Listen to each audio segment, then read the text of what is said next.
My name is Matt Porterfield, and I live in the United States, in Baltimore. I make films about the neighborhood where I live, where I grew up.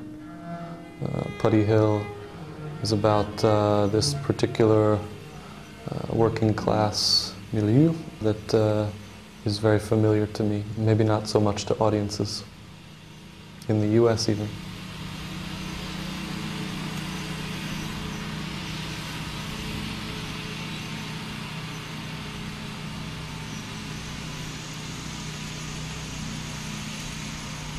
Putty Hill is a film about a family, a community gathered in the days before the funeral of a young man who's died of a heroin overdose.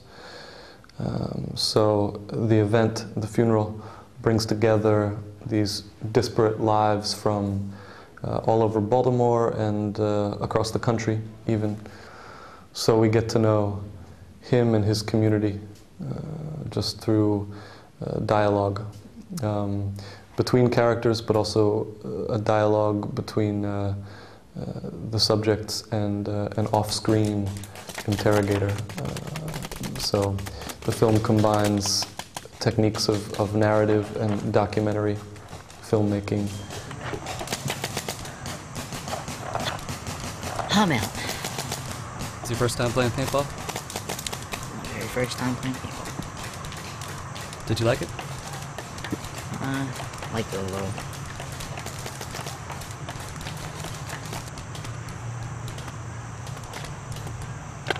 Who are you playing against? Some of my brother's friend. Did you get any hits in? A few. Me and this one guy were dueling it out behind cover. Cover, fire, shoot, cover, fire, shoot. It was fun. Most of the people out there were better than me. More ack.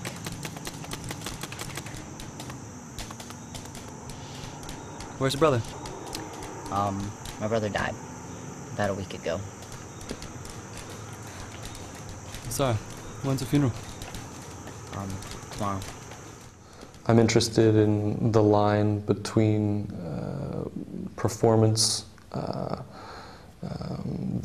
narrative, and the lives of the people that portray the characters in the film. So the actors, who in this case, and in the case of my first film, are all non-professional. So their stories play an important role, and the seams, so to speak, the mechanism behind the film is exposed.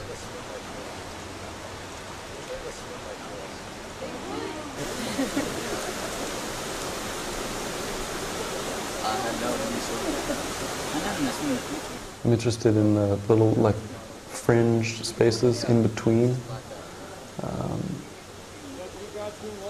So for me, this neighborhood, Putty Hill in northeast Baltimore, is compelling because it was once outside the city line but is now incorporated into Baltimore City, so it has this feeling of being both urban and suburban, or pastoral yet part of the city. It's a nice amalgam. Have you ever been to a funeral before? Yeah, been to a few. What are they like? It's depressing. They're just figured. You wear all black, right? Just use your head, Liz. It's not that difficult. I don't always. I don't have to, but most people do.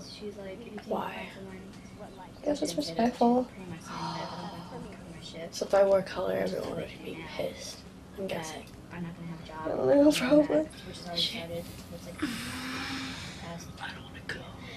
When I began thinking about the film, I wanted to tell a story that, less a story in a narrative sense, but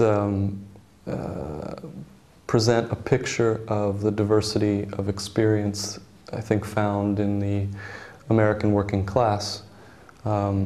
It was programmatic or even political, because I feel that, too often the working class in America are misrepresented in the media. And so for me, growing up in this particular neighborhood, I felt there were stories to be told. There must be a way to do so collaboratively, and I think ultimately the form that Putty Hill takes was an attempt to open up the process of writing the film collaboratively with the actors, with an ear to the locations and how they speak, and all these things, by creating a sort of open construct, not a fully scripted feature screenplay. We were open to the possibility of chance and could listen to what was around us. And so I think that was all I knew going in, that there were certain locations and certain people that interested me, that I wanted to see on film. And the question then was how to let that breathe and speak for itself. I think of Putty Hill as a youth film. Though it's a little more intergenerational than my first film, Hamilton, where there are very few adults, no fathers. My next film is about the dissolution of a marriage, so it's very much about this particular adult experience of divorce. But Putty Hill and Hamilton, my first film, I think are films, you could say, made for young people trying to understand the world.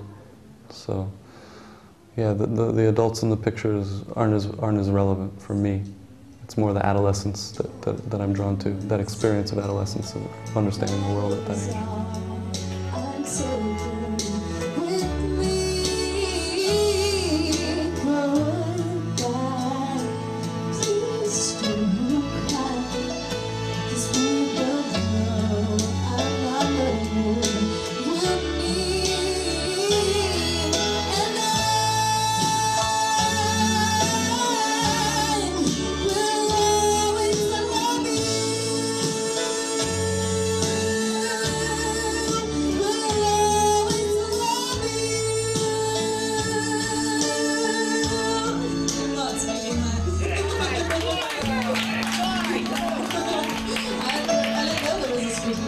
This is for the new film that we just finished shooting. So I Used to Be Darker, it's called.